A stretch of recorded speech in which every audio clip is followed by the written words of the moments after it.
Hello, today I have decided to show you one very interesting game, and let me tell you a little bit more about this game.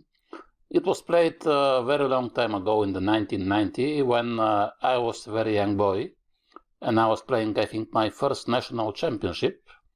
My opponent was one of the best juniors at the time, Krumberovsky, and I have decided to show this game not because the quality is extra high, but because I think this is one of the craziest games I have played, and even after so many years, I still remember this game and how exciting it was, especially to play it. So let's take a look. E4, C5. At this time, my opening knowledge was not so great. Against Sicilian, I knew some lines in close Sicilian, but without going into much details. So I went knight c3, knight c6, g3, g6, bishop g2. Okay, so here he went d6, bishop e3, d6, and now I have decided to play the move queen d2, because I have seen, I guess, the idea that the bishop could go to h6. So now one of the lines for black is knight e7, after which you can play bishop h6 and try to attack with h-pawn, h4, h5, castle queenside. But when my opponent played knight d4, I was not sure now what to do. Actually here I think the best move is knight to d1, and then you just played c3 and d4 with the tempo. But I went h4, and he went h5, and now my attack was already almost finished, because now clearly the bishop will not go to h6. And then what to do? Still, I guess I haven't thought about this move knight d1, so I went knight e2, he went knight e7, and of course now I can castle kingside. Maybe this is simply the best move, but I have decided to follow my original plan to castle queenside. And okay, I thought if he castles, maybe I can go bishop h6 and then to prepare some g4 and try to open the king side, but he has played a very good move, actually maybe the best move, rook to b8, keeping the king in the middle. And now how to continue with my attack? I was not so sure what to do on the king side, so I went f4, which in general is not a very good idea. When you play h4 and f4, you give away the square g4, but since his knight is not on f6, he cannot jump on g4. I thought maybe later I can somehow play f5 and sacrifice some pawns and create something. He went now b5. And okay, from here already there are no any pawn moves. And I went rook f1, and from here it seems like black has a big advantage, because his attack is very easy and very fast. Now probably the best move was bishop takes d4 in order to close the big diagonal, but I went knight d1, and now black is probably almost winning. He took on e2, he could have played first queen f5 as well. And actually from here starts the party, queen f5. So I think now I should have played f5 immediately, but I went king b1, unaware of what is going on. I thought now, okay, more or less everything is under control, because I'm defending all the pawns. But after rook b6, I realized that I'm in big trouble. And here with my 14 and a half years brain, I should have think something, some possibilities how to stay in the game. I was looking at the moves like bishop c1 and then a3, maybe bishop d2 and a3, but quickly I realized that there is no point to try to defend, and the only thing what I can do is to try to counterattack. So I have pushed f5, maybe hoping that something will happen, because clearly now it looks like black has too many options. He can take the pawn, maybe he can move the bishop to e5, maybe rook a6. And I thought, okay, this is my only chance to create something. And I was unaware how exciting the game will be from this moment. Fortunately, my opponent couldn't find the best moves now. He took, by the way, this is still the best move, took with the e-pawn. I also took on f5, and now, of course, after rook a6, I will play f6. So even if he takes the pawn on a2, I will go king c1, and then he has one more check. But with f6, of course, I want to win the piece. So here, after g takes f5, black has a totally winning position. But maybe my opponent was concerned about to keep his pawn structure, so he decided to take with the bishop. He thought maybe that this is still the same. And my idea was, actually, when I sacrificed the f-pawn, to open the e-file. So now if I go bishop g5, he can play bishop to e6. That's why I thought that I have to sacrifice, which is actually the best move. And now, next move, I go bishop g5. So here he has a chance. Of course, he can take with the knight, but then I can take on c5 with check, and maybe then to take the rook. He took with the pawn, and in this moment, white is with the exchange and pawn down. Rook a6 seems like a big threat. Black wants to take on a2 and then on b2 with the bishop. But I was reasonably happy here because I found that after bishop g5, first of all, now I want to checkmate, so there is no time for rook a6, and if he plays f6, of course he will close the bishop. I can simply play rook e1 maybe to attack on e7. That's why the only move is bishop to e5. And here the least what white can do is to take on e7, and if king d7 to play knight e3, and then maybe knight d5 check, or bishop d5 to defend on a2. So already I was at least happy that I have this resource to move the bishop to d5 in many occasions, then to defend on a2, and okay, even if I'm exchanged down, if I can defend my king, the black king is not so safe, so there are good chances that the white attack could be very strong. Now I went queen f3, trying to create something with a queen on the diagonal. And he played rook a6. Now queen d5 is not possible, so white has to take, which now gives, of course, black a chance to take. He could have done this. Now, of course, king c1 is the only move.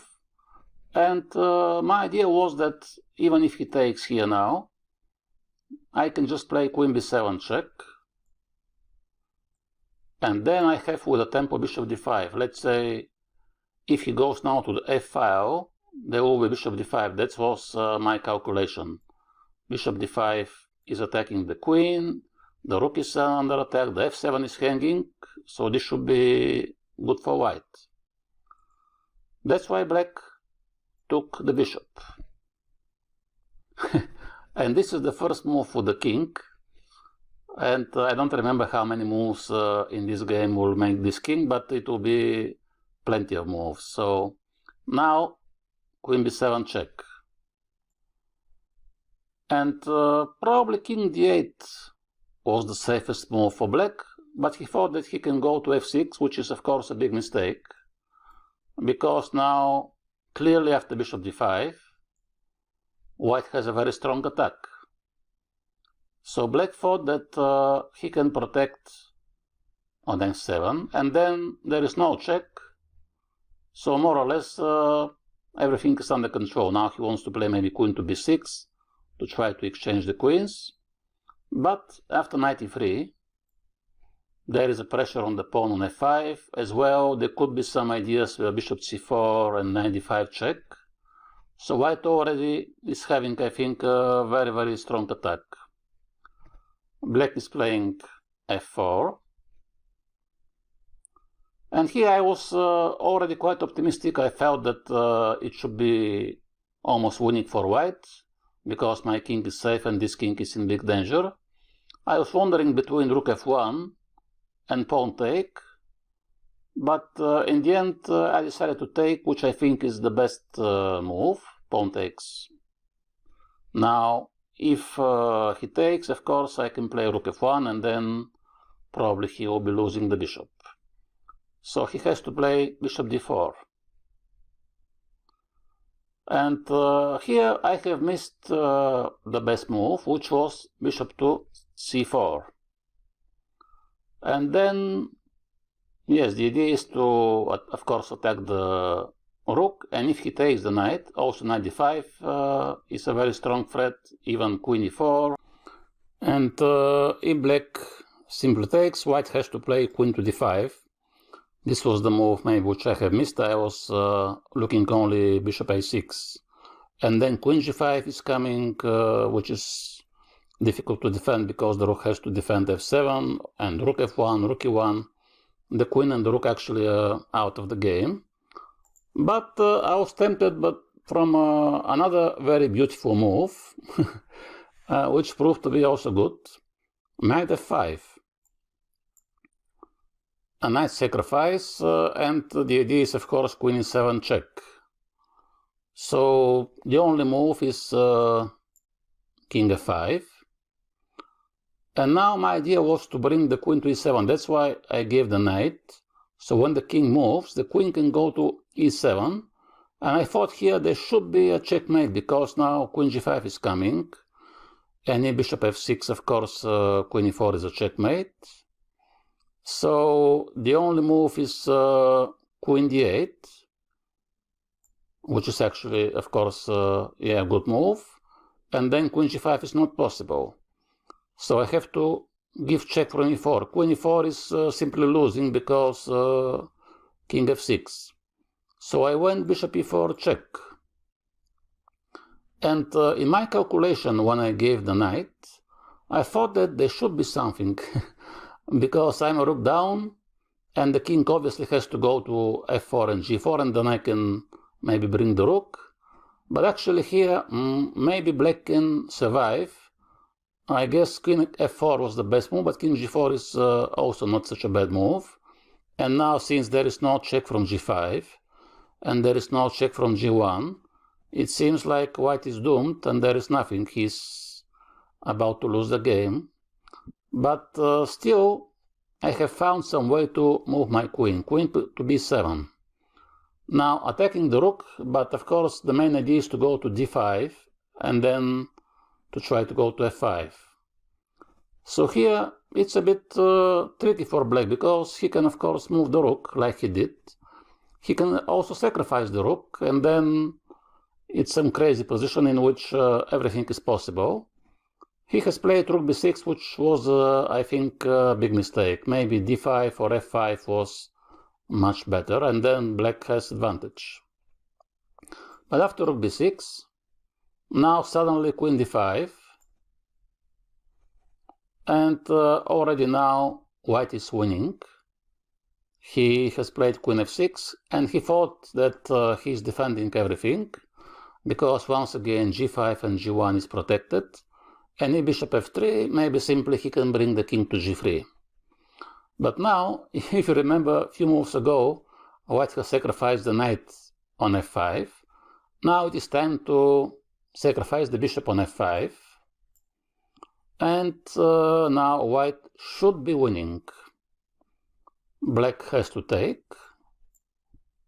Queen g2, check. King f4. So the king went to f4, and maybe most of you think that now the game is going to finish in a few moves, but actually the game has prolonged for, I don't know, maybe 30 more moves, and this is the first time when the king is on f4. After this, the king went back to f8 almost, then once again he went to f4, where finally he met his destiny. But here, this is how the game should have ended. Now the best move was queen h2 check, and now black is a checkmate because if king e3, rook e1 check is coming, and then rook to f1, And if king to g4, then queen h3, and of course now rook f1 check, and then black is about to be checkmated. So that should have happened, but since there are so many checks, and like I mentioned, I was not so experienced player here, now I was tempted to play rook f1, which in the end I did. This is of course a mistake. Queen h2 was winning. And after rook f1, there are many more moves. The most important is that first, of course, he went here. Now, I saw that rook f5 is not doing anything because he has plenty of pieces who are defended, and there is no chance that the queen can capture anything special, maybe only this pawn. But then the maximum which I can hope is to give a perpetual draw, which was not enough. I wanted to win. So I went queen g7 check. Unfortunately now, after king e6, my queen is hanging. And after queen h6, queen g6 here, white is simply a piece down. So of course black has a winning position. Now the rest of the game is not so important, but I will show you extremely quickly for those who want to see the end. Eventually, here, this is, like I said, the situation in which the king went back to f8. And now after a few moves, you will see here already black, of course, is playing for a win. And once again, his king went to f4. So that's why I still remember this game, because I don't know if there is a game in which the king can go such a journey around the world, not only one, but 2 times. Now, by the way, queen d1 was the best move, and then with the idea rook f1.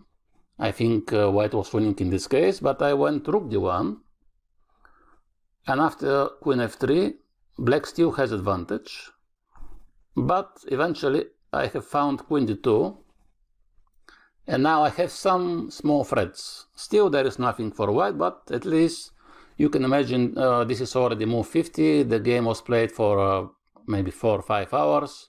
There was a time trouble, excitement, because the evaluation is changing all the time. Sometimes white is winning, then black is winning. So this is full of drama. And after rook c5, I saw that everything is defended. So let's push the h-pawn to create some additional pressure now, because now maybe h6 and suddenly this pawn could be very dangerous.